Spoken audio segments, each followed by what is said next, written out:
All righty. I'm with Jennifer. Say, everybody, welcome to Walk-ins. Welcome. Thanks for having me. I'm excited to be So here. I'm excited to have you. It feels overdue, like so many of my guests. I always am talking to you for oftentimes years before we finally actually sit down. And you have had a wild ride since we first became aware of one another. Just give people a sense of your journey, not for lack of a better word. It always sounds so lame to be like, "Tell me about your journey." I Um, know. but tell us kind of what's been what's it when did everything happen? When did this all start? Like just the crazy The or like crazy. my life. Yeah. Um, I'll give it a little snapshot of just sort of like who I am and what my background is. If that's okay. Of course. I was an elite gymnast as a child. I was on the national team for about 7, 8 years, and I was a national champion in 1986. And I first kind of found my way into the kind of public sphere when I wrote a book about gymnastics 20 years after I had left the sport, because I had continued to suffer from the abuse that happened in the sport, the emotional and physical abuse. There is sexual abuse that's widespread, which everybody knows now.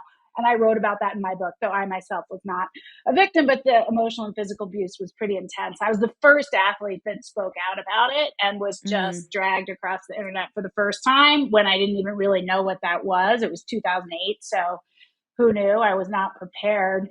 right. Um, but it just like the more I got vilified and called every name and like stalked at my workplace by the head of USA Gymnastics, the more I thought, oh my goodness, they're hiding something even worse than what I imagined. And Um, that was Larry Nasser. Which we now right. know. So, that was my first kind of foray. At the time I was working at Levi's, I actually worked there for 23 years. I was already pretty senior at the time.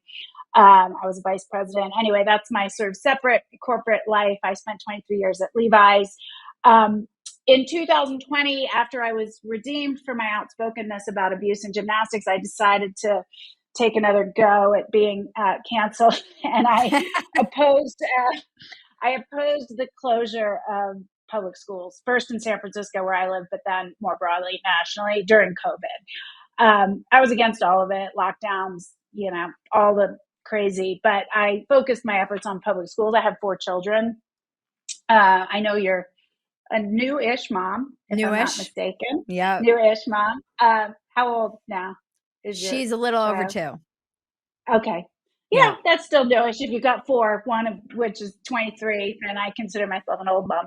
Yes. Anyway, yeah. Anyway, that was very difficult. I don't think I knew when I started that quote unquote journey of opposing all things COVID, that it would. I don't know. I sort of started out just asking questions naively. Are we sure this is the best thing? Children are at little risk. It doesn't seem right that private schools are open and public schools are closed. I was essentially chased out of San Francisco. I had lost, cut to 2 years later, I lost all my friends, have some family members haven't spoken to me in 4 years. I resigned from my job at Levi's, and 2 years later started my own company because I found myself sort of, I guess, unemployable in the corporate world. um, I interviewed a lot over the course of the year and a half since I left Levi's, and without fail, every interview ended with, "Do you regret your actions and are you willing to apologize?" And I would Wow. inevitably say, "No, I was right." Who's asking you So to that's apologize? HR. Oh. This is okay. So it's so wild to me because I can't watch any my daughter and I were just watching a lot of the gymnastics, the Olympics are The coming and trials. Yeah. the trials, and she's just, completely obsessed, and we were watching Simone, and it makes me the Olympics have always made me emotional, but watching these girls perform all of this stuff, knowing now what they suffered and endured and had to overcome and testify. I mean, what they went, it gives me chills. It makes me enraged. Nobody was protecting them. It is it's infuriating. This is where like the women where I'm just Not screaming for women. Yeah, I mean, not only did no one protect them, they knew. I mean, Larry Yeah. Nassar abused. I know this is sort of like a sidetrack from where No, we're it's going in the conversation, but I think it's important. 30 years. He actually started as a doctor for the national team the year after I retired. I'm 55. right. That was a long time ago, right? That was Right. he started in 1988. I walked away at the beginning of 1988. So for 30 years, he abused gymnasts on the national team, as well as gymnasts and other athletes at Michigan State University. And people often say, I'm very close to, all the ins and outs of this case. I know a lot of the survivors, the victims. I made a whole movie about what happened called Athlete A. Um, people say, why did you come forward sooner, as they often say with victims of sexual assault. Right. First of all, they were children, Right. many of them. But the other point I would make is they did. Since Right. 1997, girls and women came forward and reported it to the MSU police, the police in Michigan. They came forward to USA Gymnastics. Their complaints were buried. He was believed. They were not listened to. He said it was a legitimate medical technique. And for those listeners who don't know what he did, he would I'm not going to, I'll just say it bluntly. I mean, he basically he called it a pelvic floor adjustment, but he basically put his ungloved hand unannounced into the vaginas of young girls and young women without asking for consent. Sometimes their parents were in the room and he hid Yep. it from them. Like he assaulted over 500 girls and young Yeah. athletes. So many of them did come forward. He had this fancy PowerPoint he would show to the police about why this was legitimate medical treatment and how these poor girls were victims of abuse and misunderstanding. And the police would believe him. And then you had USAG just literally covering it up and destroying evidence. So there you have it. Was it didn't the FBI get sued too or something like this? Yes, they paid out, I think, about $100 million to the victims. That was sort of late in the game. So in 2015, a young woman named Maggie Nichols, who is Athlete A, so she's the sort of featured athlete in our documentary, she reported, or she was overheard by a coach at a training camp talking about what had happened to her. She'd gone in for treatment for, I don't know, an ankle or a knee, and he put his hand inside her body. Um, the coach thought this seemed bizarre, and she went to the heads of USA Gymnastics to report it. That there was an initial report given to the FBI in Indianapolis, which is where USA Gymnastics is, and they did nothing for well over a year. So it was totally slow rolled. Mhm. Who, as to why we don't know, that also included Aly Raisman and Simone Biles. So Mhm. two Olympians. And the FBI for well over a year did nothing. And over 50 victims were assaulted in the time that they did nothing in that one Wow. year. Wow. So Yeah. they just recently paid out, I think, about $100 million. The Yeah, it's the Justice Department. Yeah, when people are like, crazy. "Why don't women come forward?" I'm like, I mean, how many millions of examples do we need of why? Well, the interesting thing about how it did actually end up getting kind of broken wide open is a woman named Rachel Denhollander, who was a friend of mine. She came forward she decided she was going to go to the press, that she wasn't going to go the Mm. route of, law enforcement. And so she went to the Indy Star newspaper, and, local journalists still do amazing work They sometimes. do I just want to amazing say work. Yeah. amazing work. And she brought receipts like of 20 years. She had her journal entry. She's a grown woman at this point. She had journal entries from when she was a kid. She had character testimony, all this stuff.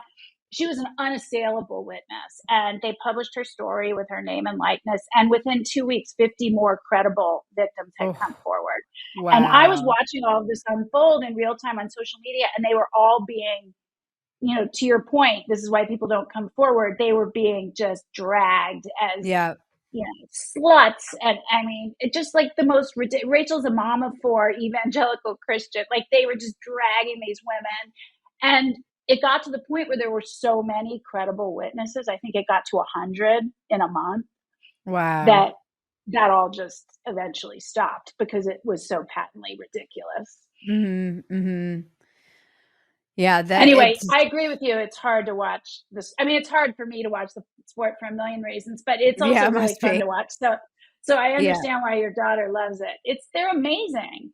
They're amazing, amazing, but it is like I remember when I was in rehab, I was this it reminds me kind of like that professional dance world. One of the women who Oh was yeah. in rehab with me was much older. I think she danced with like Barishnikov, but her backstory is horrific. Like being a ballet dancer in the 70s in New York City in her preteens, 12, 13, and coming from a household that wasn't great, and she's like they started shooting us up with speed just so that Oh we were yeah. skinny and we could keep.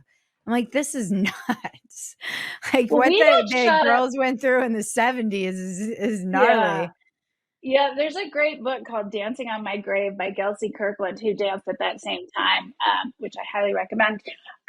Yeah, I mean, we had a doctor in my gym.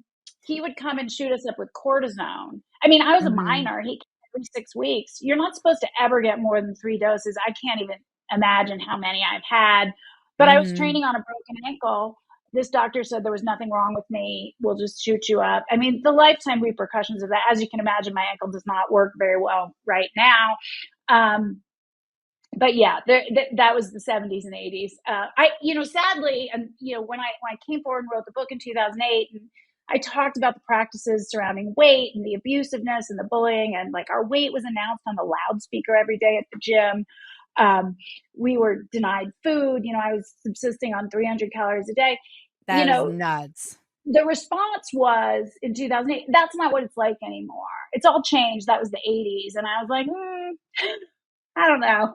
My coach is still coach. I don't think they woke up and were like, oh, it's the year 2003. We're not going to do that anymore. And as it turns out, it is exactly the same as it was. I mean, I think the sport is trying to make some changes now, but old habits die hard. And a lot of those coaches are still coaching. They don't really know another way, you know? Yeah. How are you gonna compete with Russia, who doesn't care? Well, exactly. How are you gonna Yeah, and I compete in countries where they actually don't care about any of this? yeah, I mean, that would have been the Caroli's argument, certainly. But it's for us to explain, like, you understand when it's normalized, you don't think there's anything wrong with it. It's just, Right. tough coaching.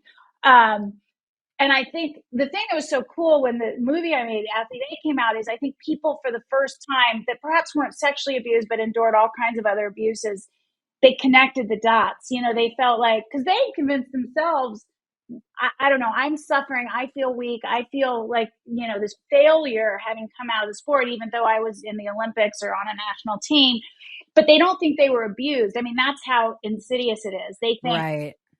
I'm weak. That's why I'm suffering, which is the Right. nature of the abuse, right? Right. And these women, 30, 35, 40 years old, many years out of the sport, wrote me to say, like, I finally understand what I went through from having watched the film. It sort of connected the dots for them. Does this happen in male gymnastics?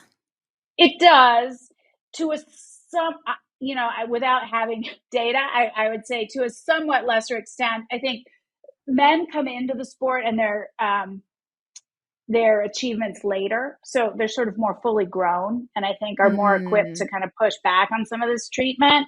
They're also men. right. And like we were training at the elite level. I made my first national team at 10. Right. Who can, in the world are bigger pleasers than 10 to 13-year-old Right. girls? Right. Right. But Yeah, the because the men's boys aren't coach, really strong enough to do all that stuff exactly, until they're fully grown men.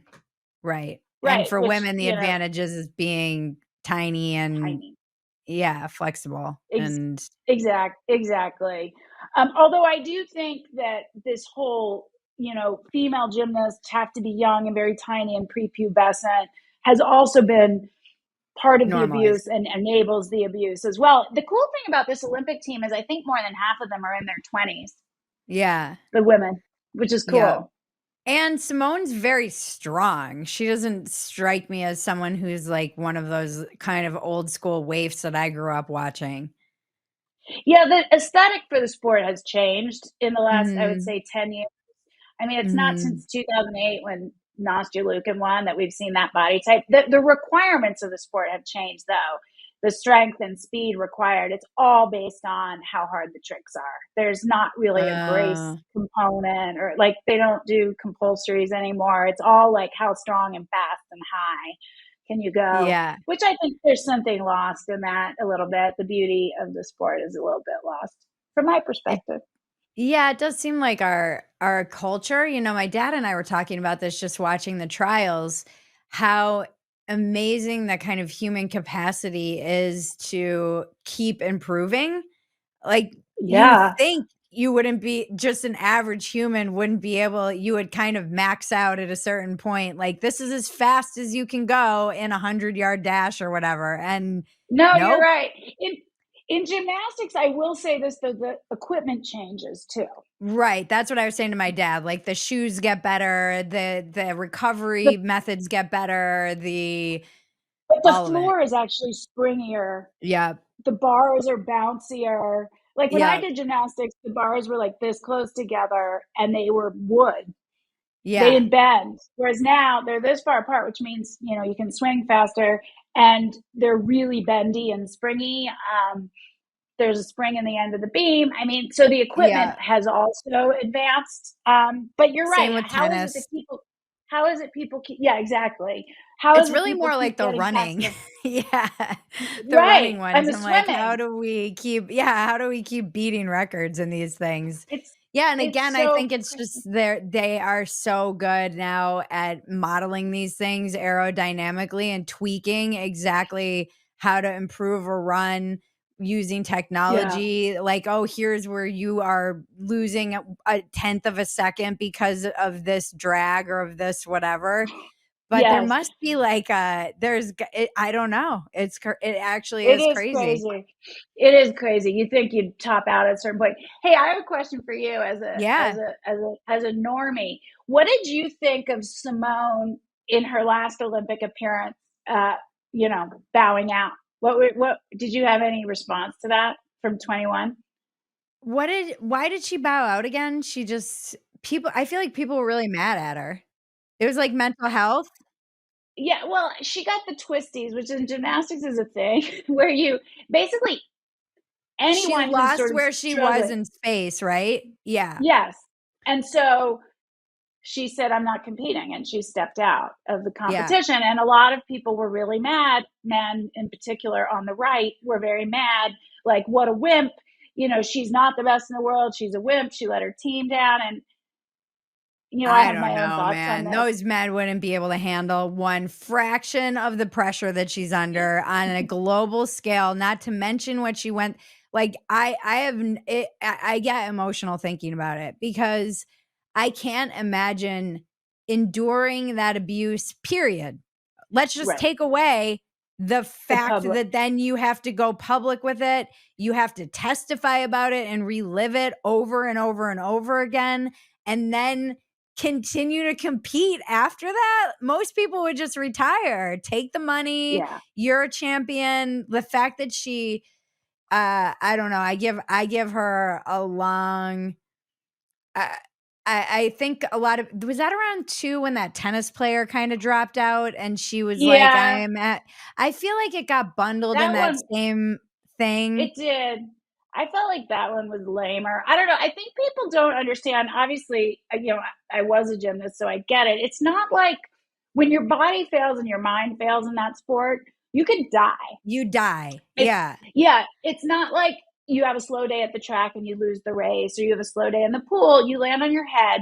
I mean, when they talk about the twisties, it means skills she'd probably done for many, many years, she suddenly was unable to do. She didn't know up from down. Right. You sort of bail in the middle. And if you think I'm sort of overstating this, I know two people who have died, and I know two people in wheelchairs from gymnastics. So these are very real things that you live with every day. And I think it just shows such a lack of understanding of this particular sport and how dangerous it is. And I just felt like I wish she had just retired after the Olympics she won and moved on, but she wanted to keep going. I just thought it was, to say, I'm not going to keep going. I could really, really harm myself. I think that took a lot of strength. And you're totally right. She was competing not very long after she'd actually come out about the abuse and did, I was testified, shocked like, she was competing. right? Yeah, no, I don't it's I mean, just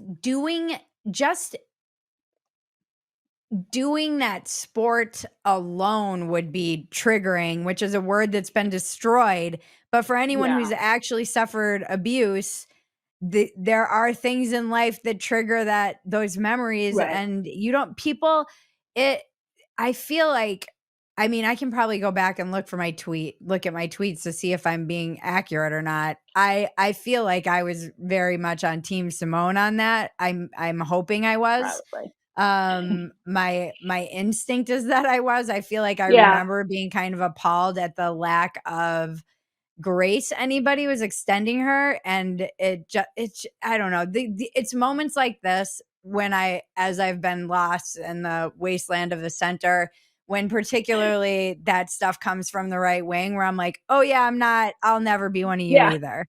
Right, like, "Okay, I was silent up, I sort of felt like, thanks for welcoming me on these points, but whoa, you guys are" yeah, no, we're not together No. on this stuff.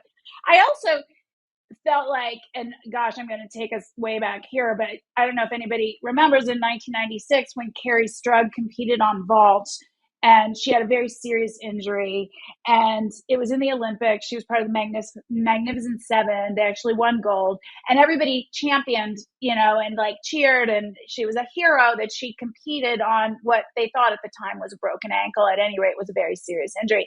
And I remember watching that Olympics and being so angry, first of all, that she had no choice and knowing she had no choice and that any athlete on that Olympic team would have done the same thing. They also didn't need her score. Like it was just, she put her life in danger for no reason. And it's not that I don't think she's strong and tough and all those things she is, but we shouldn't have to put our lives on the line to win a medal. That's ridiculous. And Yeah. so to me, the Simone thing was a bookend to that. It was like, okay, this is how far we've come that a woman now can put her health first. And I want to come back to why the tennis player I think is different.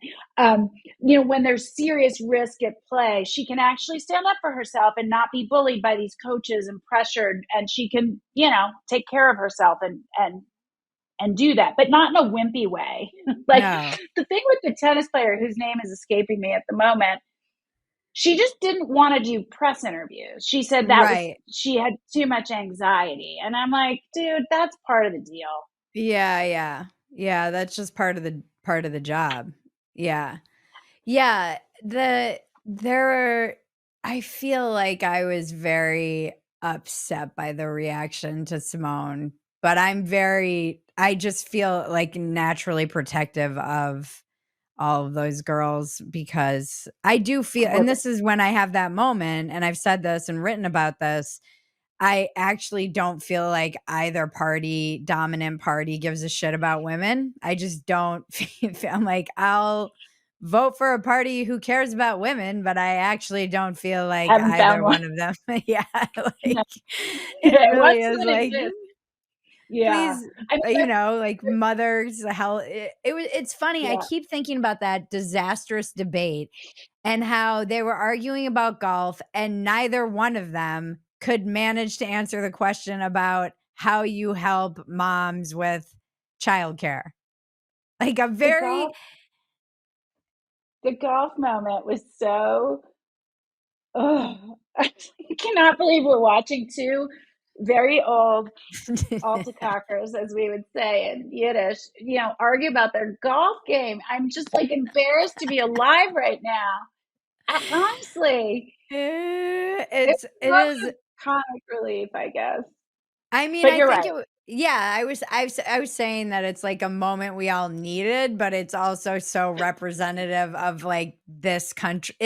This election to me is so very symbolic, just old people clinging to power, things that are in decline, rich people arguing about golf while people can't afford food or childcare, and none of their elected leaders seem to care or give them answers, Yeah. ballooning $1 trillion debt and inflation that's out of control and a dollar that will probably collapse while no one has to With answer for that or address it. with the stock market. like Stock this. market's doing great. They were saying today, they're like, "The stock market's great, and this As inflationary period is over." I'm like, I'll believe that when I can refinance my mortgage." Like, what are you well, and talking about?" as if the stock market has any bearing on anything for, most No. humans in this country. It has none, but, it satisfies and satiates the need for the rich people. Yeah, I mean, there is an investment class, and people do have their 401ks and all that tied up, and so I understand why it matters, but it doesn't seem, I don't know how much it It's not the matters to, like, the marker. average person. Yeah, it It shouldn't be the doesn't. market. It should not be the marker. And you know what? Look, in full disclosure, I am probably in that class, but I know how ridiculous. I spent 25 years as a corporate executive. I did fine, but I don't think that's a marker of how the everyday American lives and experiences life. And when you experience 20% inflation at the grocery store, and that's your entire sort of incremental budget to spend on anything else, Right. then you're fucked. You're just fucked. Yeah. Do you Anyway, yeah. so when you left Levi's, did you did you leave voluntarily, or what? Tell the I audience, or resigned. you resigned? Yeah, I Did they offer resigned. you, like, a golden parachute out to, like, save face, or were you It kind was of time. It was Yeah, time for me to leave, so I resigned. I spent 23 years. No one does that. I'm like such a weirdo in the world today. Nobody spends more than 2 decades at a company. I started at the yeah, that's bottom, old entry school. level. I am so old school. I climbed the ladder. I always tell people, and I wrote about this in my second book, Levi's Unbuttoned. Yeah, I think we need to. I agree with you that the political class doesn't care about women. I think the left more than the right uses them when it's convenient, as yeah, pawns. Um, it's agreed. also we'd be remiss if we didn't acknowledge that things are, well, they're bad in some ways, but they're better. Like, I started out as a woman in corporate America in the '90s. It was horrible, and it got a lot better over the time I was there. I'm excited to announce a new partnership we have with a company I love, Caliber, a strength training and nutrition coaching program that's completely personalized to you. So I've been using this now for about a month, and through their app, you get paired with a personal trainer, an actual person and not an AI bot, on a fitness program and nutrition plan completely customized to your goals, whether it's muscle building, weight loss, ditching the dad bod, or the mom bod in my case. For much less than it costs to work with a personal trainer at the gym. She's awesome. She's so responsive. That's the thing that I love about this.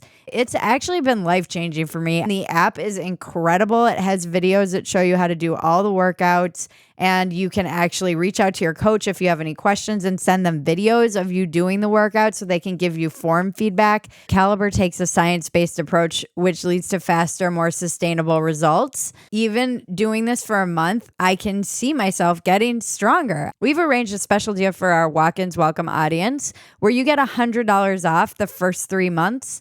It's a really good rate, you guys, for what you're getting. And you get a 30-day money back guarantee if you're not happy with the program. Go to caliberstrong.com/walk-ins or click the link below to get signed up. You've all heard me screaming women for years now, and I'm a big advocate for women in general and women's health in particular. That's why I love Quest's line of medical tests specifically focused on women's health issues.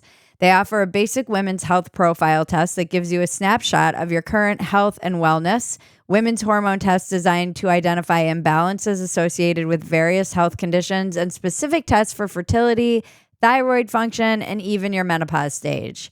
You can take a perimenopausal test to help you determine if you're entering perimenopause, an early menopausal panel, and a postmenopause panel. I know you'll see Instagram jokes like, oh, if you know the lyrics to this song, you might be in perimenopause.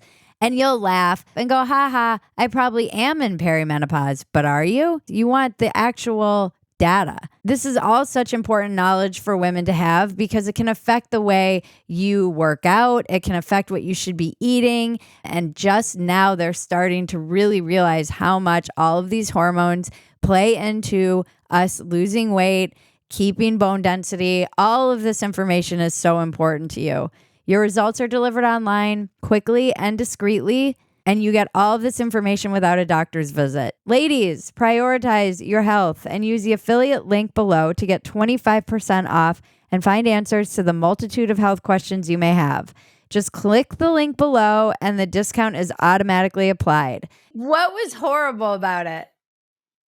Well, I mean, men were just like we would go to sales meetings and drunken sales guys would like rub up against you. I mean, I was terrified. I was in my 20s. I wanted nothing to do with it. I just hid. You know, I didn't go down to the parties and I didn't want a dirty dance with some weird sales guy in my 20s.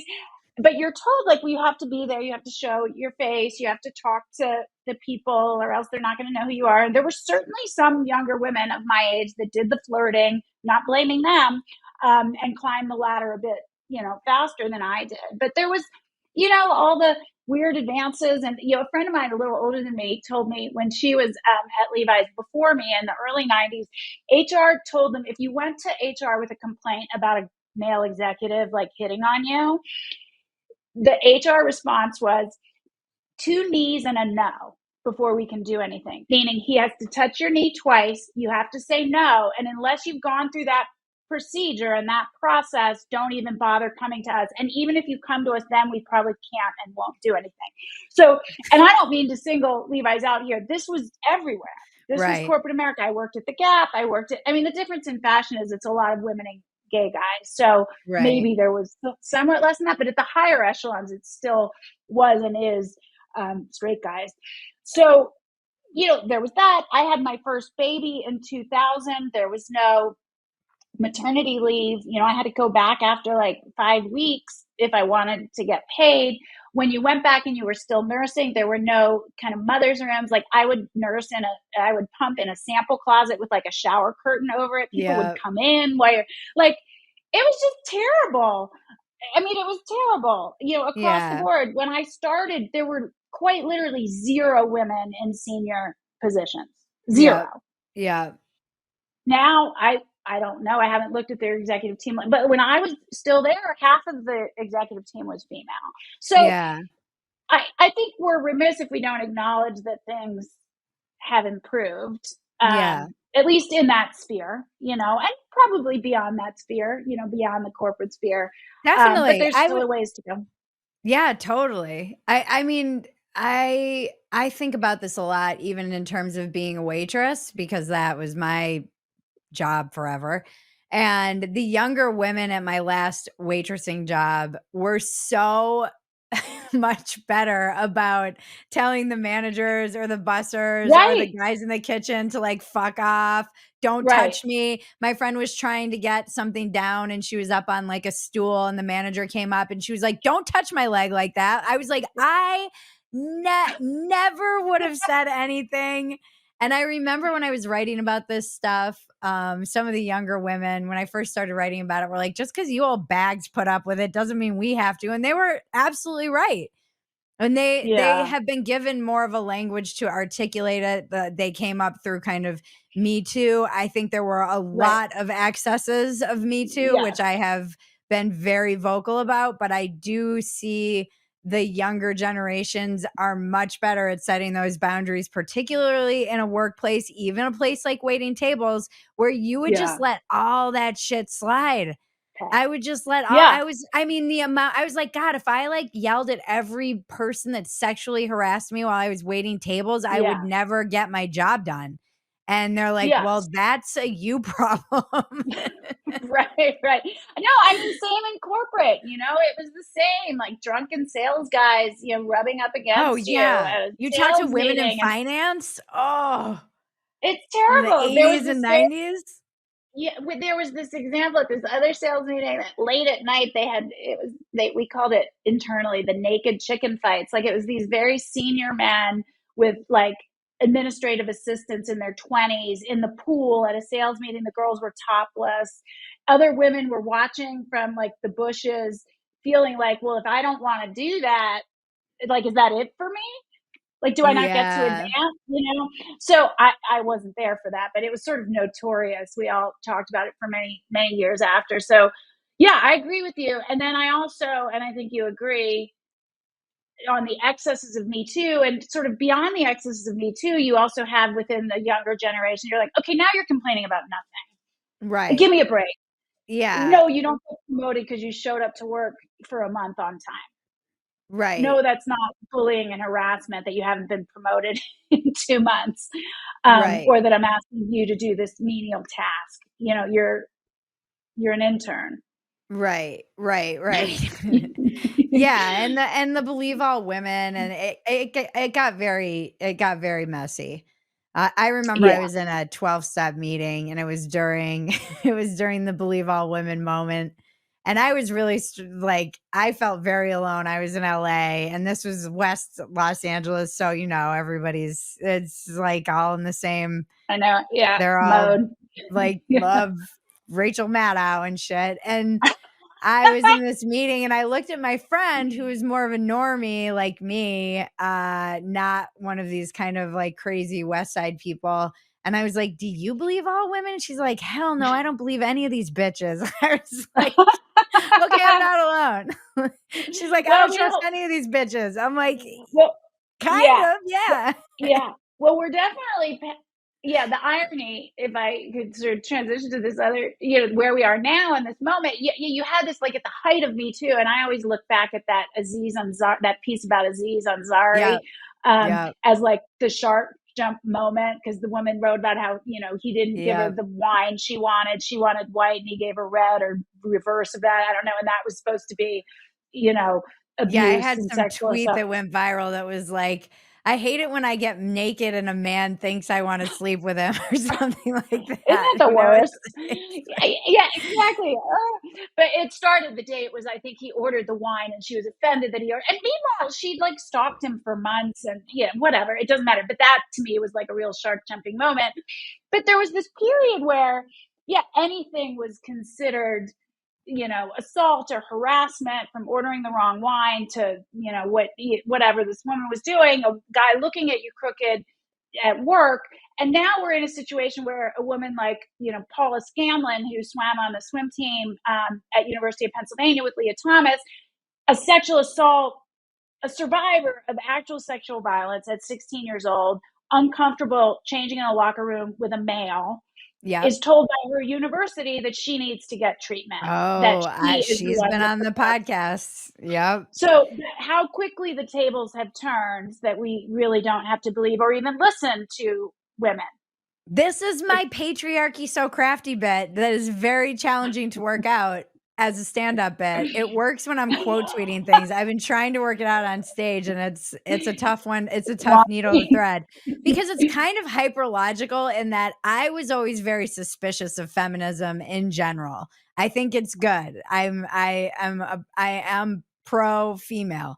But I was never like, "I don't get it. Why do we" it feels like a trick to get us out of the kitchen and get us into the workplace, like, this feels and my, I don't want.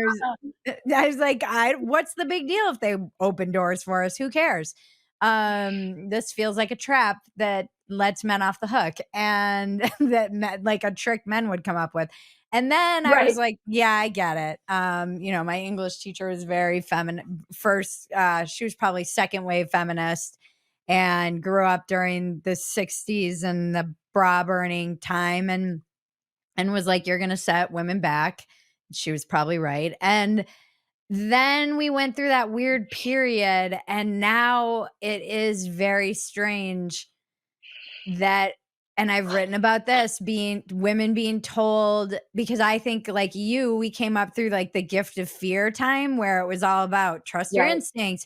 Even if you feel uncomfortable in an elevator, you get off the elevator. If you Right. feel uncomfortable and you feel like running, you just acknowledge that and run if you're in the dark alone. Like you don't Right. question it. And now it's Right. like, oh no, that's your racism or that's your internalized transphobia. And it is that to me is actually way more insidious and messed up than the old sexism of women just letting stuff slide or being told that like understanding this was a man's world and that you kind of had to be protective of yourself and that you're prey Right. to a certain extent. And then you see it like all this stuff in Europe where you're like, oh, you're just Islamophobic. Um, they're not gang raping you. You're just you're an Islamophobe. You're understanding this whole thing wrong. Yeah. Yeah, you've got this Yeah. all wrong. This is just cultural. What's wrong with you? So this is Well, it the does. stuff that feels very like then so anyway, I've kind of come full circle and I'm like, maybe the patriarchy is real. Like maybe because I was Right. very I'm like, patriarchy seems extreme. And now my joke is like, maybe they had a point. Maybe it is real because it seems like it can shapeshift and take I power had, in any situation.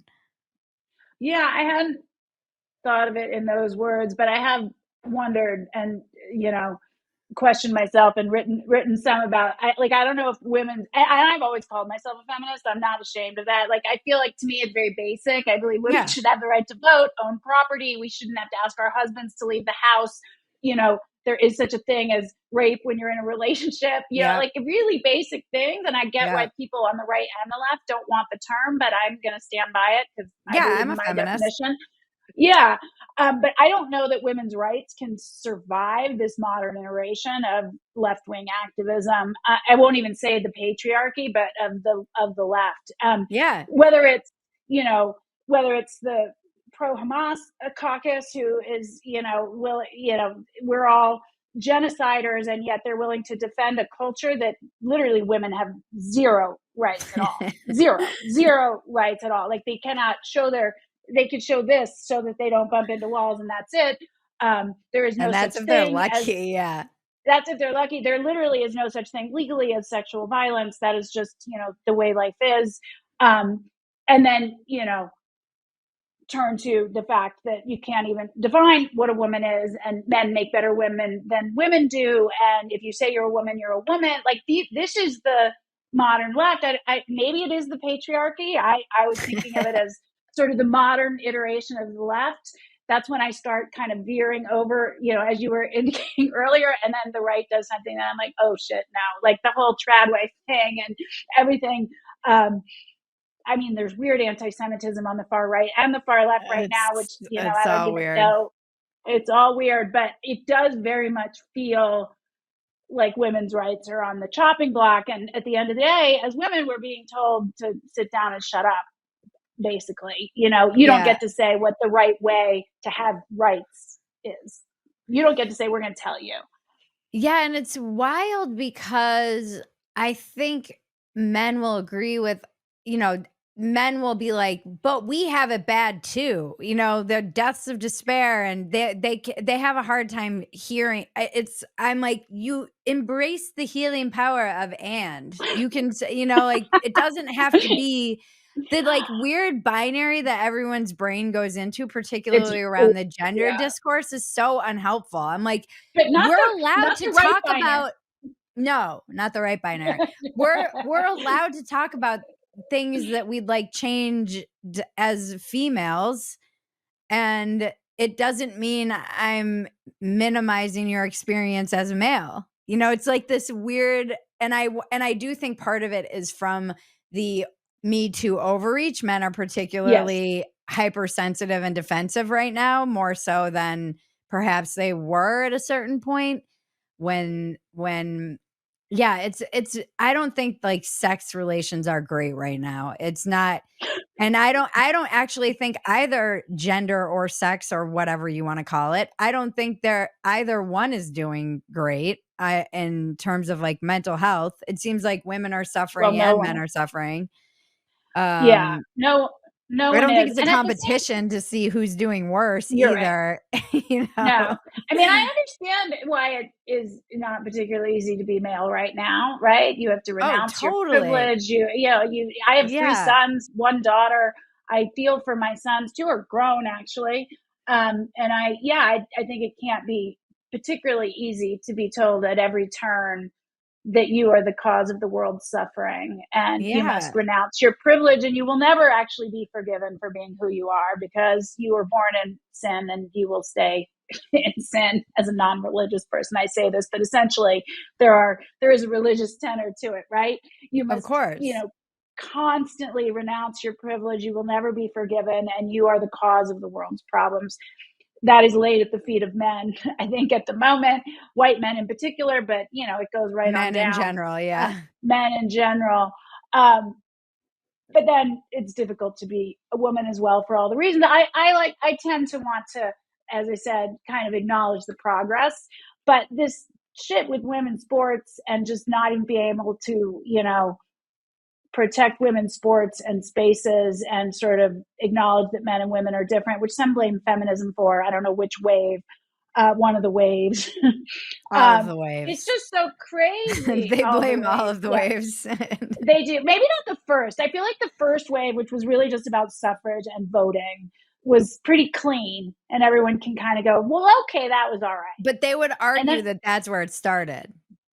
Like, people on the there right would is a, like, argue that. repeal the 19th Amendment, faction of the right. I don't think they're very loud or powerful, but they do exist. Well, Enough yeah, that, I like, was seeing. Ted Cruz had to go be all proud of the 19th Amendment, you know? I was wondering.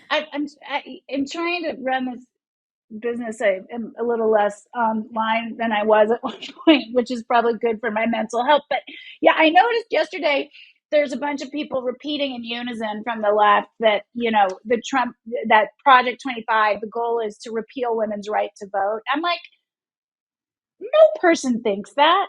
No, Yeah, no. no person on the right. Like, why are they even saying this? Who knows? It's probably just some like talking point fed to them. But like, no Because they're sane person.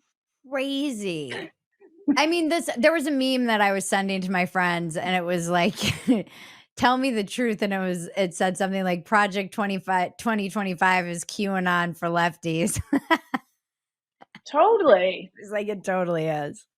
Yes, it is. It's yes, yes. But yeah, Eh, all the celebs yesterday, like Mira Sorvino and all the like, I don't know if anybody cares about her anymore, but she was like, they're gonna take away our right to vote. It's like that is not happening. It's crazy on both sides. I just rather say I don't even consider it the middle because that would it's just something else, like outside it's of the something box. Because else. Yeah. yeah, I don't want to like tick all the boxes on either side and have to kind of adhere to either. But I I think don't want most to. people end up there. I actually think a lot more and more people are kind of floating in this direction. I'm not sure. I do still think the left has more power just in general, as evidenced by your story about having to leave Yeah, San Francisco. By the way, you're not alone. One of my best friends here in Austin, she and her husband were driven out of San Francisco because he was saying a similar thing. Why are we yeah, closing all of our, like our our churches and whatnot? right. We should have these open to people at this time so we can help them, and they were, Yeah. like, driven out of San Francisco. Oh yeah. Yeah. I mean, so people know how crazy like Does this happen playgrounds. on the right, I guess, is my question for you as I you've think kind I don't. You mean just do people on the right? I mean, so I'm sure you've experienced this as well. Like I've been embraced by the right because they love a disaffected lefty, right? It kind of proves all completely their, until they don't. you know, until they don't. But it feels to me like the canceling happens on the left within the left Yeah, most often, and I mostly think by women. I think women are the it drivers is of it. women, yeah.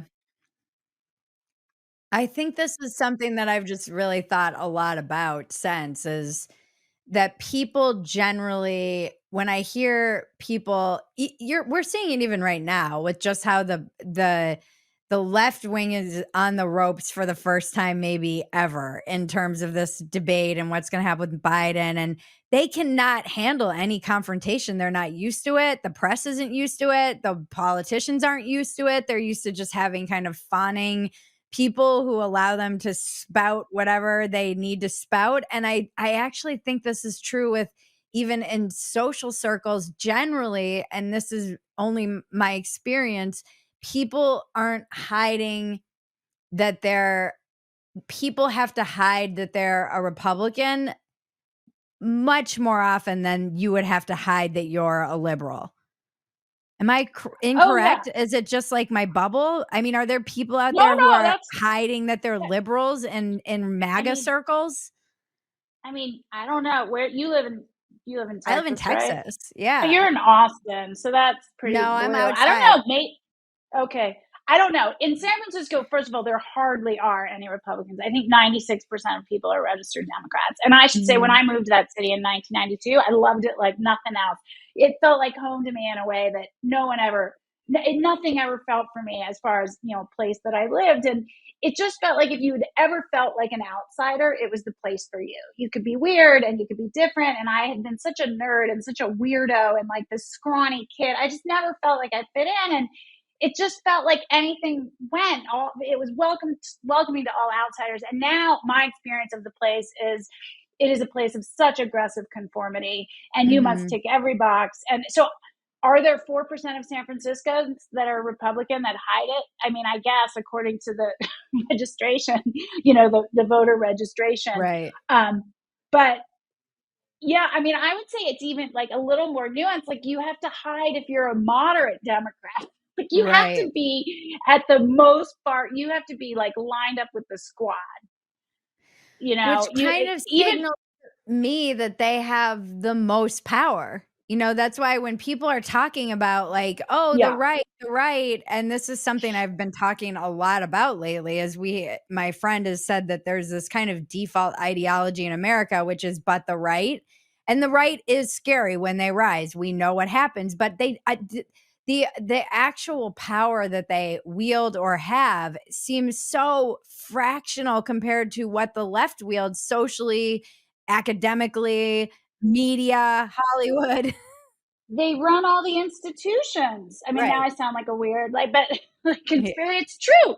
You know, the left has a hold of the university system, the media, um, and actually at this point, it's corporate America as well, which Right. is unusual and probably the last on board. Right? We used to think of corporate America as the purview of the right, and you just assumed that everybody that was a corporate executive was a right wing, money greedy, power hungry person, and we just sort of accepted that. Not so anymore. Mhm. Corporate America power is centered on the right and the left coast in California and New York. Big tech has more power than anything, and than any sort of sector within corporate America, and that's all very, very left. Yeah. So they own the tools of culture. That's the thing. The right owns no tools of culture. Yeah. The films, the movies, the film festivals, the music, the record labels, the schools where you would learn these crafts, and now businesses and brands, which is why I wanted to start this brand and not be part of the parallel economy, but just be part of the regular economy because 70% of people agree with us. But the right, Right. by and large, has been shut out of those kind of venues, and they've just been totally taken over by the left. So I agree with you. They hold all the power and influence. And then the right, I think also, or I'm going to say not even the right, but the non far left has sort of ceded those tools of culture. And they think, well, if I just do it through politics and the law, legislation, then we can get power back. But politics is downstream from culture, and if you've Yep. already Yep. lost in the cultural space, then you're going to lose. Yeah. Yeah, it's interesting too, just how I wonder if there will be a reaction to it. It does seem like the younger generation is not all on board with even though you would think they're supposed to be kind of all lefty because they're young and that's generally where lefties go. A lot of the young men of Or all, rejected. yeah, are rejecting it Yeah. because it is. I mean, James Carville, we were just covering this on Dumpster Fire. He was saying that the Yeah. Democratic messaging is very feminine and they're losing men. Yeah.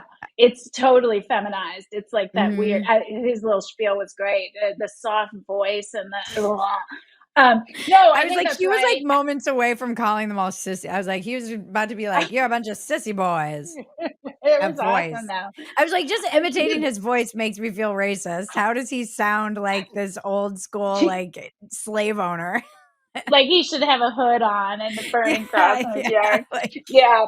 I think the challenge though at this point, and this is what I'm experiencing with this brand that I just launched, XXXY Athletics, is the censorship and the just the I'm gonna call it shadow banning for lack of a better word, but like all the way like there's obvious things like we were banned from TikTok. We were kicked off TikTok for an ad, a permanent ban. wait, first of all, explain your brand for people who don't Okay, know. Just sorry. tell Okay, us about your brand and what its message is and why you started it, and then sure. let's talk about your The permanent ban. ban from TikTok. But did you see the Yeah. stuff going around yesterday? Like Ben Shapiro was testifying Yes. and So all that of this, exactly the so we'll get to garm, that. the sort of like cabal of businesses and advertisers that basically have Strong arm. colluded Yep. with government, with Democrats. Let me be clear. Democrats have colluded with big business to strong arm anyone basically out of the picture that doesn't adhere to the right messaging. By right, I mean left, of course. Right. So, but it's The happening in these approved really, message. the approved message, it's happening in all of these really insidious and unseen ways. There's very obvious things like getting banned, but I'll talk about some of the others. So I started this band. This is it. It's called XXXY Athletics. It's the only brand to stand up for women's sports and spaces. And I, after spending a year and a half interviewing and being told I needed to apologize and, bend a knee, and me saying, well, I'm not going to do that. My sin, I think, at that point was not following the approved script. Corporate executives are expected to follow an approved script, and I had made it clear that I was going to speak in my own voice, no matter what. So I decided I would start my own thing, which is not exactly what I thought I'd be doing at 55, right? Doing a startup at 55, but the good news is when you start them later, they have a higher chance of success. So, but I looked at all these athletic brands and they all pretend to stand up for women, but it's all one big sort of like, woke photo op. They're not actually standing up for women, sports spaces, etc. Not one, for instance, when these gymnasts were coming forward to say they'd been abused in the sport and left unprotected by the U.S. Olympic Committee, not one brand came to their defense. And in fact, they continued to sponsor USA Gymnastics until he literally was in prison. So these brands are full of shit. So I Yeah. thought, well, I have the know-how and the expertise. I can make great product. I can build a great brand. So I'm going to be the only brand to stand up for women's sports and female athletes. We launched in March, so we've only been at this like 3.5 months. And in June, we made this ad that we launched with that's since gone a little bit viral, which is just sort of an exhortation to women and girls to stand up for themselves. It's very inspiring. It's Yeah. fairly, I don't want to downplay it. Like it's anodyne. Like there's nothing mean about it. There's nothing anti-trans, but of course that's how it's interpreted. So we decided in June that we would do a little ad buy on TikTok. Within 7 days, we were banned. We got a permanent lifetime ban from For advertising what? on TikTok. Well, they didn't tell us. They said offensive content. That violated their advertising policies. So we, talked about it. It's very much How in line with insane what. and dystopian of a time do we live in that if you post a cute little video about like standing up for women, it's basically patriarchy so crafty. Like this makes me crazy. It makes me it hurts my brain. It It's really horrible. hurts my Well, and the brain. irony is in the ad, we literally say, don't back down if people call you a bigot. Don't back down. It's not nice to further a lie. It's not, I don't remember the whole script. I wrote it, but I don't remember it. But basically stand up for yourself. It's okay to stand up for women and girls. You deserve this. We've come too far. Don't turn back now. So we were banned for that. That's when the ad went viral, when I shared about that. So it's gotten since then like 15 million views or something. But what I learned post the TikTok ban is we're being like targeted in all these other really kind of pernicious ways that are less visible than a ban, Mhm. that make it really hard to run a business that pushes back on the narrative. So I'll give you one example. It's a little inside baseball, but I'll make it simple. On Instagram, if you're doing an ad buy, you can target followers of influencers that you think would be into your brand. Right. So I could target the followers of Riley Gaines, who's one of our ambassadors, or of Paula Scanlon. Right. Right. And when you target the followers of kind of like minded influencers, your return on investment goes way up. So if you Right. go into the little ad platform on Instagram, Yeah. and you put in Riley Gaines, she doesn't exist. It's like Wow. you cannot target her followers, her Wow. 450,000 followers. You can't target Paula's. You can't target Tulsi Gabbard's, 1 million followers, but you can target Megan Rapinoe's, you can target Joe Biden's, you can target anyone who's sort of furthering the approved narratives. So that makes it really difficult to find our people and to kind of serve ads to Right. them. So it's a real handicapping to any business that, again, isn't, lined up with Megan Rapinoe's message. Right, right. Which So is it's so, like, talk about shooting your own self in the foot. That I Megan don't get. Rapinoe. I just don't Yeah. understand female athletes who get behind this. It seems deranged to me. But But I guess if you're just on the way out retiring, like, F 'em. I just I just think most people line up with whatever the story is, and they don't really think it through. I mean, again, COVID for me was that, right? Like everyone just lined up. Okay, I'm not going to leave forever. And not only did they line up and say, okay, it's fine. I'm going to lock my kid in her room. It's fine. I can't run my business. It's fine. I can't go to church or do whatever bad stuff is that I don't do. Like all that stuff is fine. Not only is it fine, I'm a good person. And if you think that stuff is bad, you're a really terrible person who just wants to murder Yeah. everyone, Yeah. and they didn't think it through. I think if the government were, if Gavin Newsom were to try to lock down all of California again, there'd be more pushback this time. Last time it was like there were like 3 of us in San Francisco and 2 were me and Yeah. my husband. So Yeah. I think most people just go along with whatever the prescribed narrative is. And to your earlier point, when you have the media locked up, the businesses locked up, and everybody's furthering the same message that the Democrat politicians want them to further, and they just believe it. I don't know. I just think most people are not really Followers. thinking about the policies that they, espouse. Are you tired of wading through media misinformation, trying to figure out a news outlet's spin or bias on any given story? Ground News is the solution you didn't know you needed. Ground News is the most complete news comparison app. It lets you make sense of the news on your own terms by letting you easily compare how a story is covered by different sources across the political spectrum and around the world. Compare any news article you want, filtering it by bias, left, right, or center, by location, so you can understand how news is being covered around the world, and by time, knowing when the story was first reported and how the reporting has changed. I'm obsessed with these guys. I love their blind spot report because you don't think you have blind spots, and then you see this report and you're like, oh, yeah, I had no idea that even happened. Start seeing the news more clearly, find out the truth, and stay up to date with what's going on in the world with the Ground News app. Use our affiliate link below to get 15% off. That's Ground News. Use the link below to get 15% off. Walk-ins Welcome is brought to you by Phetasy Productions. We are no longer on a network. We are completely independent. If you love this show and you love what we do, we are asking more now than ever before for you to join us in our community at Phetasy.com. Become a paid supporter and help support the podcast that you love. Being that we are independent means we're taking all of the expenses back, and that means that we need our listeners to support us. If you're also listening and you have a product and you want to advertise with us, please email me at fantasycomedy@gmail.com. We're hoping that we leap and the net will appear. Please become a paid supporter at fantasy.com and help us stitch our net together. Thank you. Do you think that Why do you think where are you from originally? I'm from Pennsylvania. Why do you think you have been so willing to push back against now multiple different approved narratives that you were supposed to kind of either be quiet about or abide?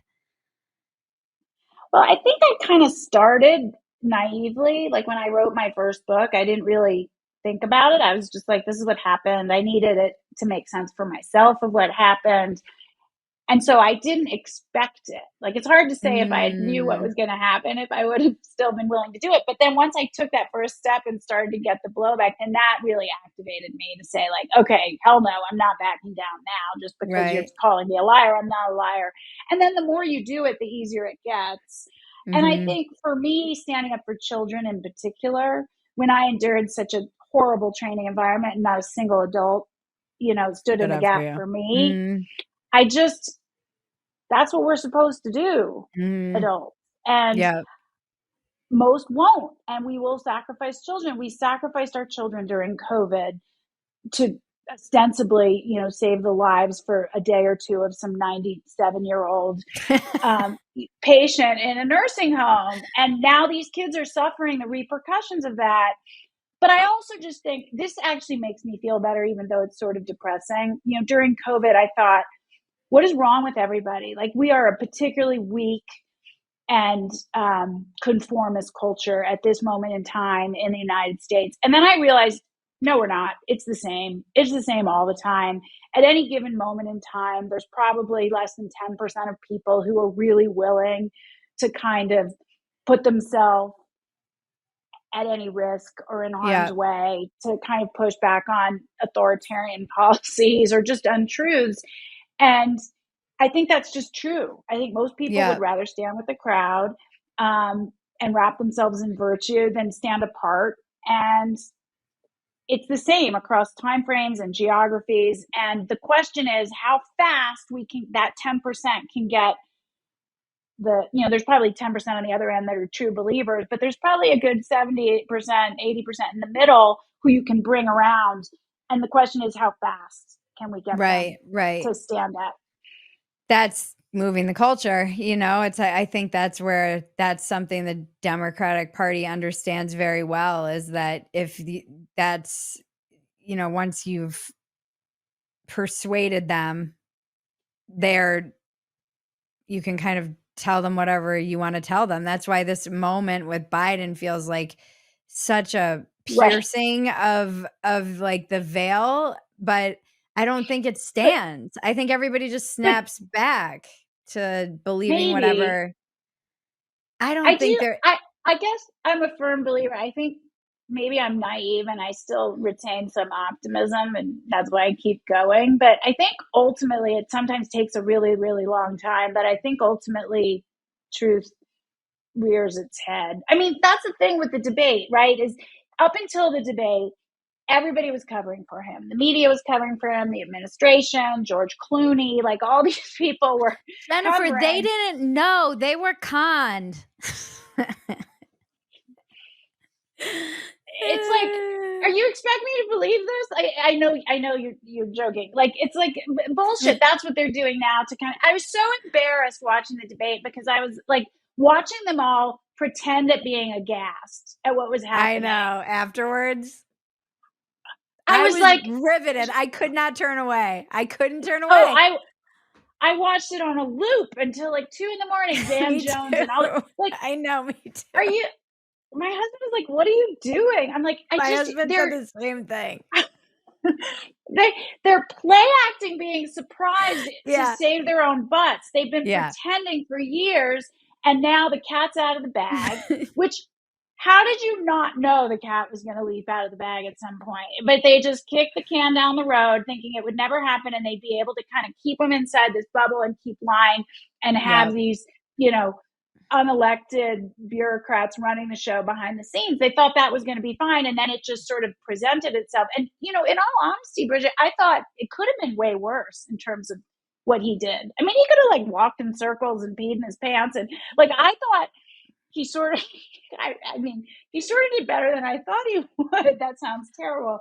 But yeah. uh, I don't I know. found it so embarrassing. The whole thing was so embarrassing, meaning for the Yeah, media, the pundits. well, I they're found it. embarrassed. They're very embarrassed. That's why they're so mad right now and turning on him. Do you think they're embarrassed? I feel like they're shameless. Like, now They're they're just shameless shameless. about lying. Right, but I still think they're embarrassed. I still think they're shameless in what they will do to pivot out of this, because they have no morals or scruples, but I still think Right. their egos are still so huge that they've been exposed. I mean, that's why my husband was laughing at me, because I was explaining to him how Van Jones was crying because of his love for Biden, and we were laughing about it. It's like he was really crying because he was exposed as being like, you're a horrible. How did every But normie see this?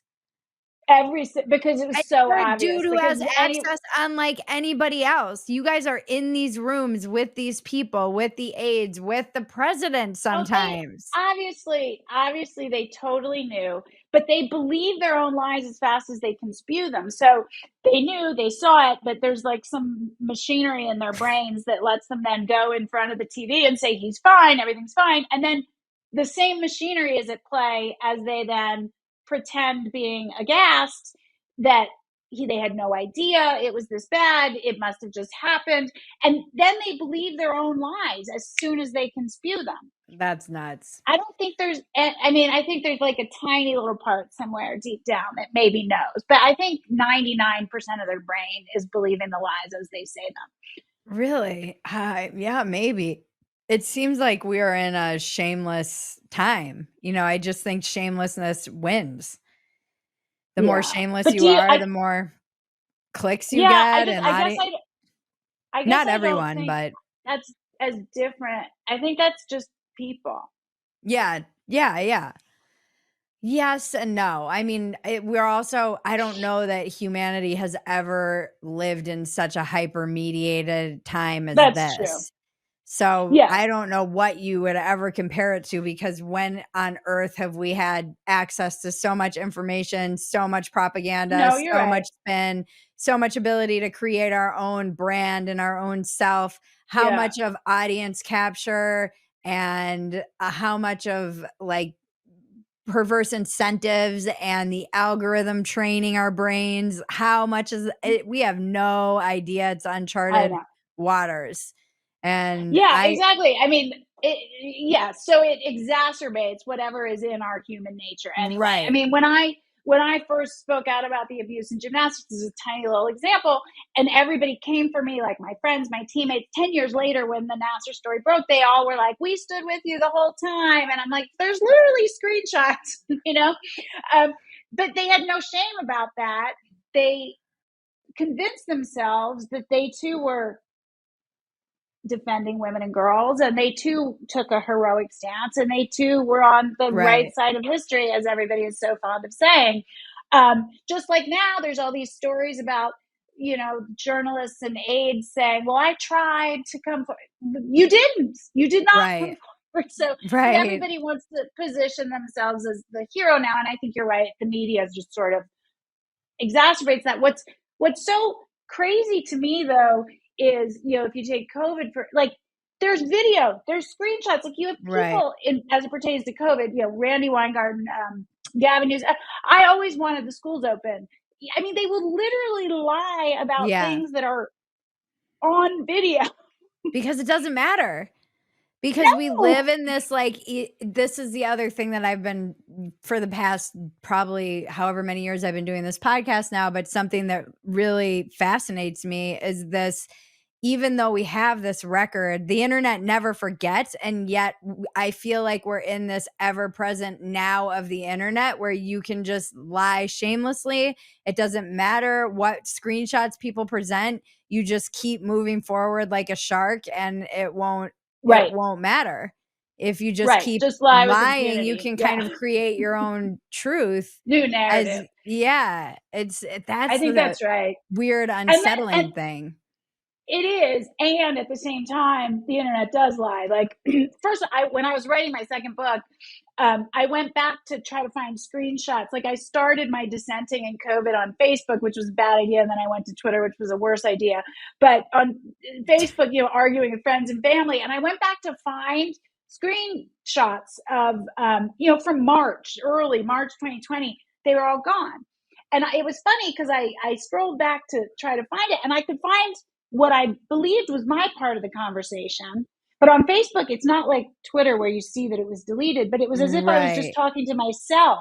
And I was like, wait a minute, this is it, but the person deleted it all. So you can actually alter Oh, it. And I'm making a film now called Generation COVID about the harms to kids. And if I've been Googling for archival New York Times articles about school closures. I mean, they've completely reconfigured in Google what the New York Times' perspective was on school closures. So what floats to the top in their search results now are the 3 articles they wrote about possibly needing to open schools versus the 1,000 they wrote about how children are super spreaders, and if you open the schools, all the teachers will die.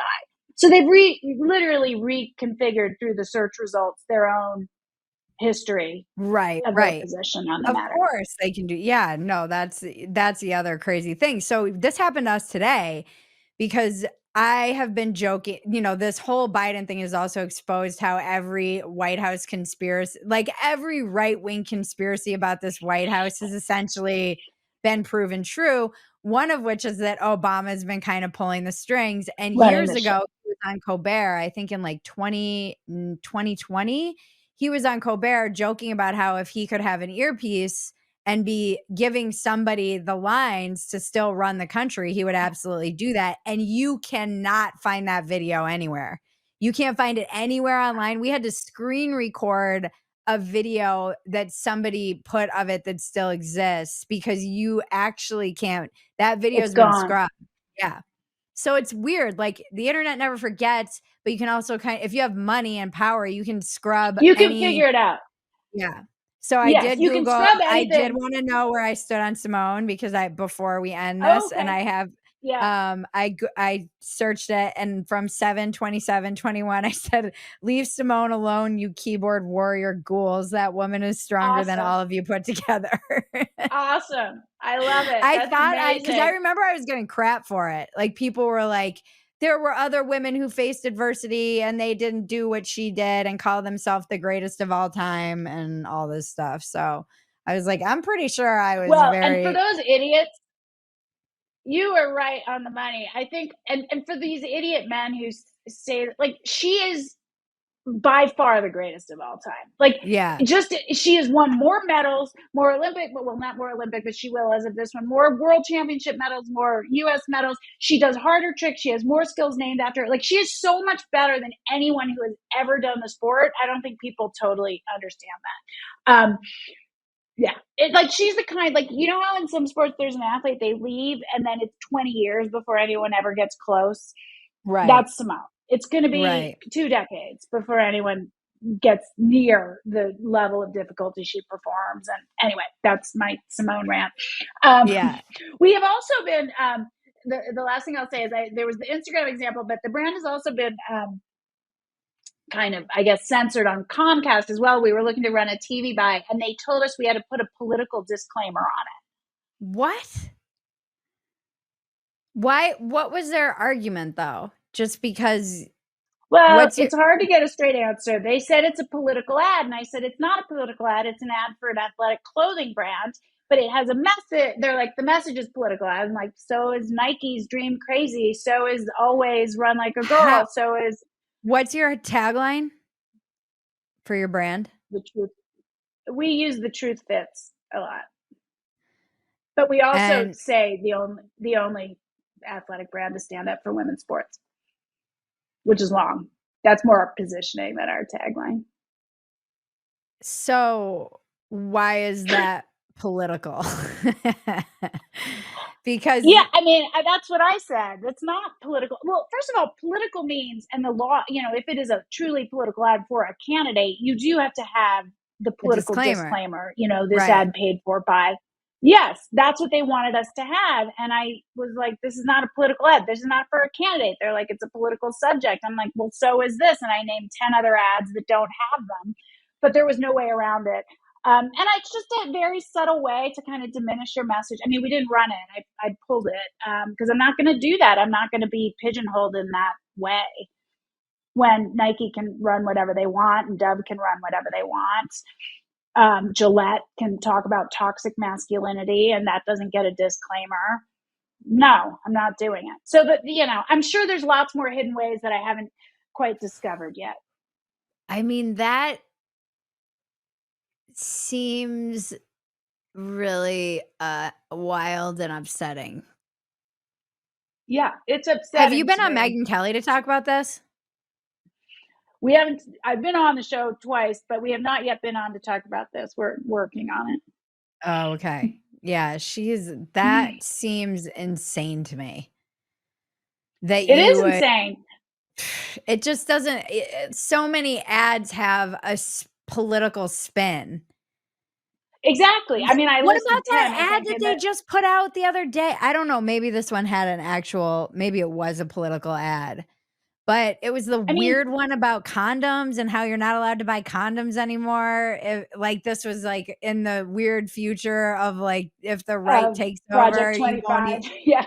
something like that. Yeah. Like, I don't know if this was actually sponsored, Well, I that would was have to look. probably that might have been paid for by a PAC or a super PAC to be sort of Right. against the right candidates. But and the law there are all kinds of laws that require if it is for a candidate or you know a Bill. platform that it does Yeah. have to be revealed. But the other thing is our ad is branded. Like, you know who it's brought to you by. It's brought to you by XXXY Athletics. Why do I have to add that weird political disclaimer? I pushed back on it, but I still got to know you have to do it or you can't run it. So I said we're not running it. This is nuts. I'm sorry, but this is It's a nuts. little nuts. It's a little nuts. But onward, people are finding it. You're I just think gonna have to go when people, viral. It's gonna have to be one of those viral brands. I'll yeah, rock it as soon as I get some. awesome. Did we not I send want it yet? leggings. Well, I Okay, think we I have I amazing I dropped leggings. the ball on that, because Okay, I so wanted you, leggings, and then they weren't there yet, and then I was supposed oh, to they're send here now. sizes, and I never did. Okay, well, we'll talk about it offline, but we have amazing leggings and all kinds of workout gear and sweats and lots of stuff. So we'll make sure you get some. Yes, I will rock it proudly. I would have worn it in this Awesome. interview. That's cool. Oh, wow. What a journey. Hey, did you ever have were there ever moments where are you located now? I moved to Denver in 2021. Okay. You like it? I do like it. I mean, Denver is deep, deep blue. And now Colorado is, since Jared Polis, who's the governor, has been in charge. But there's like a real libertarian streak here in Yeah. Colorado. Kind of anything goes. I really like it. People say to me all the time, like, "Oh, it's become San Francisco." I'm like, you guys have no You effing yeah, idea. no. This is like you don't even know the half of it.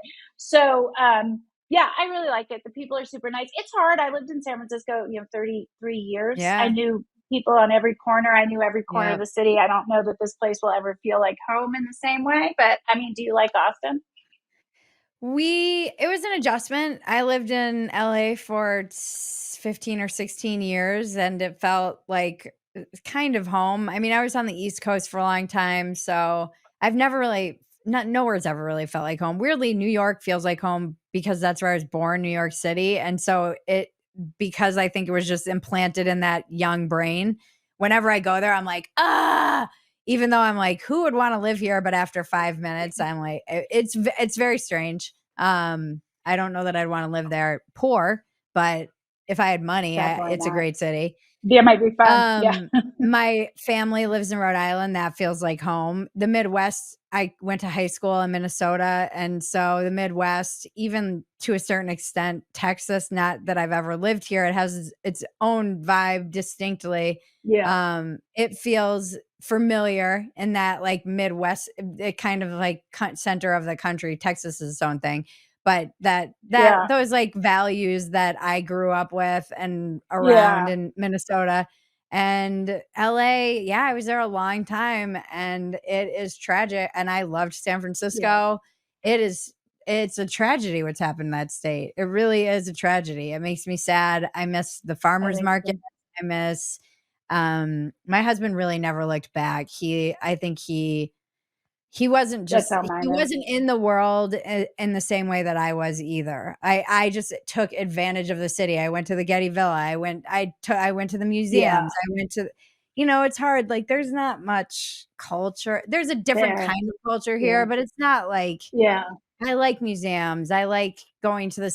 symphony. I like these I like that stuff. I just like the arts, and they were Yeah. everywhere, and I could partake in them very easily. I miss the Hollywood Bowl. I miss, like, the every Yeah. 4th of July we went. So things like that, but we're gonna get we also get to do really cool things, like go to ranches here, and, Right. There's um, different stuff. it's a different culture. Yeah.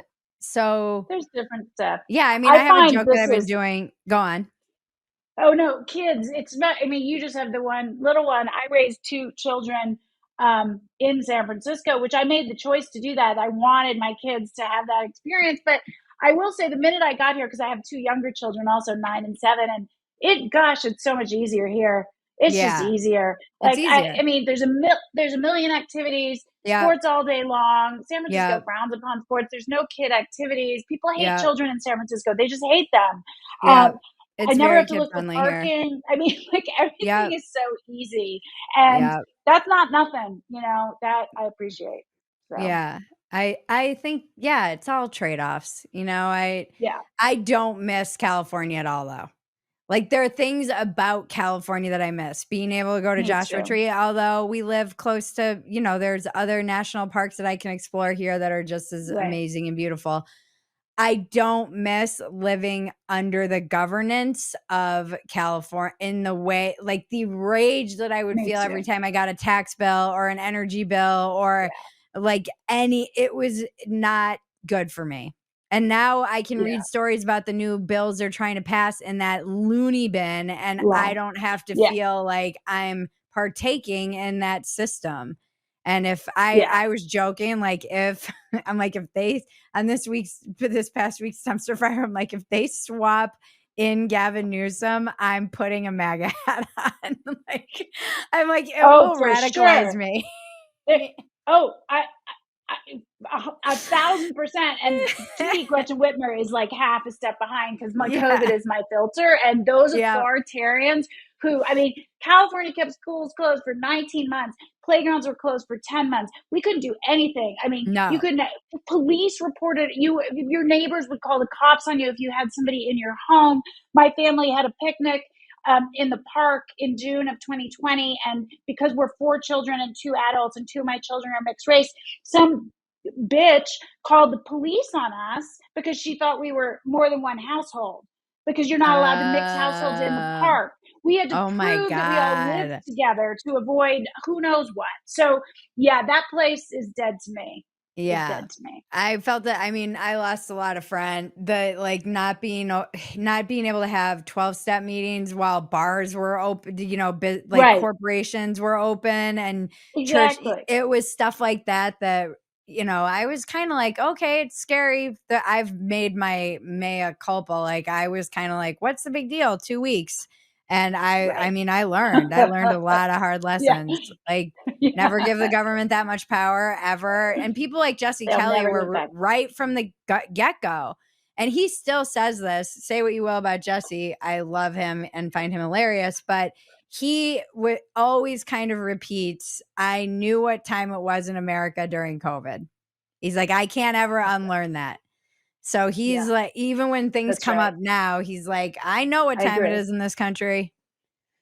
Yeah. And by the way, I thought for sure that places like California and Michigan that I really thought there would be a red wave. Again, I was wrong about Trump in 2020 and 2022 I really underestimated the abortion Roe v. Wade stuff, and Me I for too. sure thought people were going to punish their governments for the overreach during COVID, and come to Nope. find out they actually Didn't thought care. they did a great job.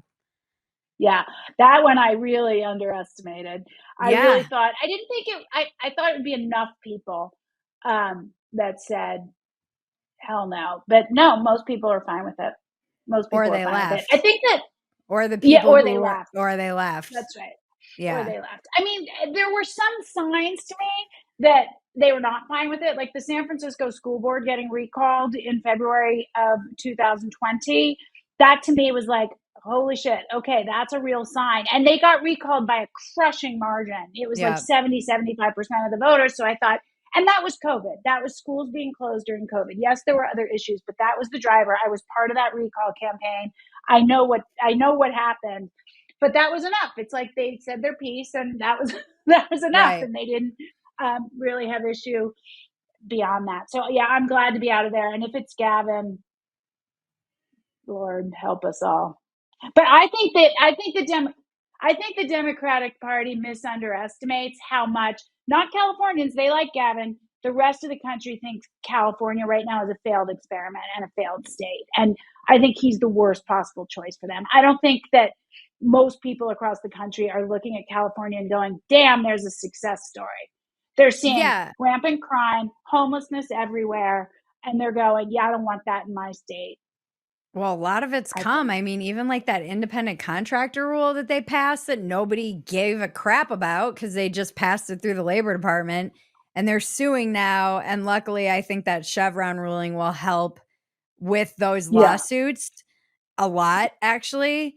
But that is this kind of garbage is only going to get worse if these. I don't think I don't think people. I do agree. I think Democrats underestimate just how much animosity there is in every state for Californians too. There are literal bumper stickers everywhere like "Don't California my state" because Californians have Right. invaded every state and driven up prices everywhere and people hate them. It's true. I mean, all that I got when I first moved here was do not bring that shit here. Like, why are you Yeah. here? You left California because you didn't like it, and now you're gonna vote the same way, and we don't want you here. And I was like, no, no, that's not me. I left Yeah. because I don't want that. But yeah, I don't know. I think the Democrat they underestimate. They live so much in their own bubble of everybody agrees with us, and they don't, they just think everybody agrees with them. They don't really Yeah. realize they don't know anybody that doesn't agree with them. If they do know someone that doesn't agree, that person dare not speak up. And so it's Exactly. just this like reinforcing. So that's why, when I was speaking out about closed schools during COVID and I didn't miss a beat, it was from day one, March 13th, 2020. In their minds, it was like the only insane people saying this are like QAnon lunatics Right. in a flyover state. Like, you have jumped the shark. You have lost your marbles. Like, it was not, and I did it in my normal sort of nice diplomatic, business lady voice, but it didn't matter. It was like, okay, Jen's far gone. The only people that think this are people I've never met, but live in, but are QAnon and think that, babies are in the McDonald's hamburgers. Like, those are the They're like, people that shouldn't you think be this. in Dallas waiting for JFK to come back under a freeway? Yeah, Yeah, those no. people think Michelle Obama's a man, and all the abducted babies are in the McDonald's hamburgers. That's Jen now. We've lost her to the dark side. Was They there ever they kind of don't a dark night of the soul for you? like. Why did I do this? I mean, what That was kind of the like was yeah, what was the hardest thing you kind of had to overcome in all of these moments of well, yours? it's been difficult. I won't lie, but my husband and I have been like this the whole time, so that really helps. Mhm. I think the hardest part is that some of the friends that that I've known over 30 years who Mhm. just literally think I'm too horrible of a person to talk to anymore. At one point, one of my friends who has stuck by me told me he reached out to a few of my girlfriends. He's my gay guy friend from Right. college, and he reached out to a few of my girlfriends to say, I think Jen's having a hard time. I think you should reach out, and they said no. I mean, were they really friends? Well, I Like, don't know, how Bridget. I can mean, you if you've been friends with people for 35 years, they've been there for the birth of your children, they've like hopped on a plane when you're suffering from postpartum to make sure you're okay. Like, I thought they were. but that's what I mean. What kind of friend wouldn't give you the benefit of the doubt and say, "I've known this person for 30 years?" Like, that's what I don't The world is understand. just, I don't understand either, but the world is so deranged. It's like they have been convinced that my views on, you know, COVID and probably on Israel and definitely on issues regarding gender ideology. I mean, half of their kids have transitioned. My views are so beyond the pale. I am There's like a the line literal right there. Nazi. Right. But there's the line right I, there. they Half their really kids have believe they are transitioned. fighting. Yes, and they But believe this they is are what fighting Helen this good Joyce fight. always says. She says these people are going to have to they cannot comprehend viewing that they have gotten behind something that is this bad for a child, that they did something that could damage them irreparably in many instances and for the rest of their life, and they're gonna have to keep doubling down on this in order Oh yeah. to deny that reality. Oh yeah, I mean, I think what ends this, what punctures the bubble around uh, gender ideology is it will be, I believe, the detransitioners. I just think that will take quite some time because they say it happens 10 years, 5, whatever, a long time after. In the throes of it, you have this sort of euphoria, and there's going to be enough children who are now adults that transition and have mutilated their bodies and can't have children and can't live normal lives. And I think there will be a crushing number at some point, and I can't even fathom the guilt as a parent. I Yeah. cannot even fathom what that would It's feel like. And some of them will stand by with what they did. I think you're totally right, or Helen Joyce is right, or yeah. whoever said it first. What's your biggest Yeah, defect of character? my biggest defective character. My husband would say I don't take criticism very well. Our spouses usually I know. think I just, yeah, I actually think for some reason, I have an issue with it with him, but generally speaking, I do okay with it. I mean, you can't really train as an athlete and not take criticism. You can't really come up in corporate America and not take criticism. You get reviewed once a month or twice a year or Right. whatever. But there's something about his feedback that I do definitely recoil at. Um, I'm not very good. He's very good at accepting feedback. He's very good at apologizing. He also has a very bad temper, and so sometimes has more to apologize Right, for. right. I I tend to keep things inside a long time. Yeah. That's What's your biggest not a good. asset? I think at this point, my biggest asset is I'm pretty fearless because I'm uncancelable. Like I Mhm. don't give a fuck. Yeah. At this point, that is. Before that, I would have just said I'm like I'm just super hardworking. Like I will just outwork anyone. I'm not smarter. I'm not better, but I work harder. What advice would you give people who might be in a position where they wanna speak up and they don't feel like they can, like, for financial reasons or for Yeah. social reasons? What do you have any advice or wisdom? Yeah, I mean, what I always tell people is you have to find, like, I'm not telling anyone to blow up their life the way I Yeah. did. I know that that's not viable or feasible for everyone. I was lucky. Could sort of financially get through the rough spots. But I think in your own way, do what you can every day Mhm. to speak truth and push back because and that can be small things, I don't know, you have a conversation with a friend that maybe is a little bit hard, but maybe you can influence it. You don't have to kind of go public with your dissidents, but I Yeah. think you can have those conversations every day. And at the end of the day, I mean, I really feel like you're standing up for your children, you're standing up for free speech. It sounds corny, freedom and truth. And I don't know, to me, that just feels existentially important. Yep. Well, where can we find you in your brand? XX-XY athletics, but we have a fun little vanity URL. So if you go to thetruthfits.com, and then my socials are just my name, Jennifer Say, Okay. SEY. Well, this has been very fun as I expected, and you are just out there taking the hits for a lot of people. I always tell people when they don't know what to do to support people like you.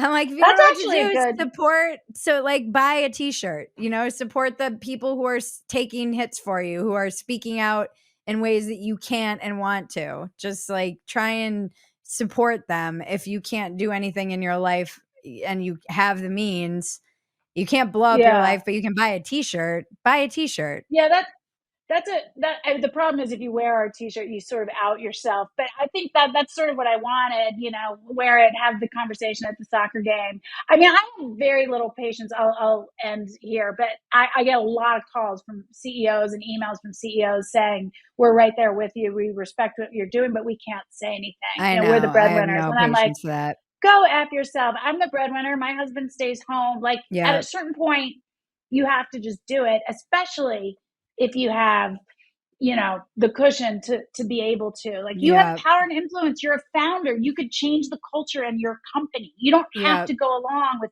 what the, 23-year-olds want in the company. You can be the adult in the room. So I don't know. I think the onus is on people who can kind of handle the slings and arrows, perhaps get through any financial or monetary impact.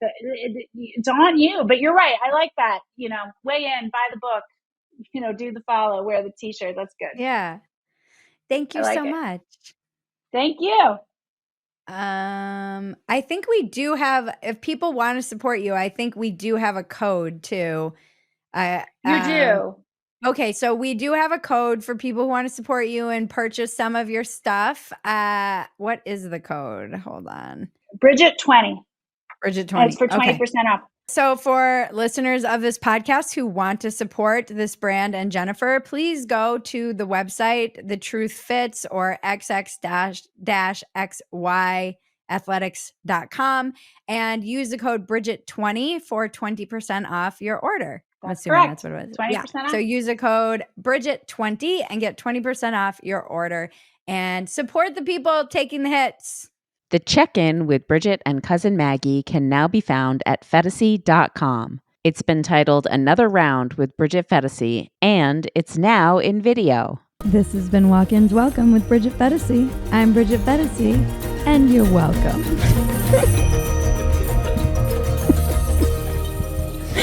It's the dumbest line.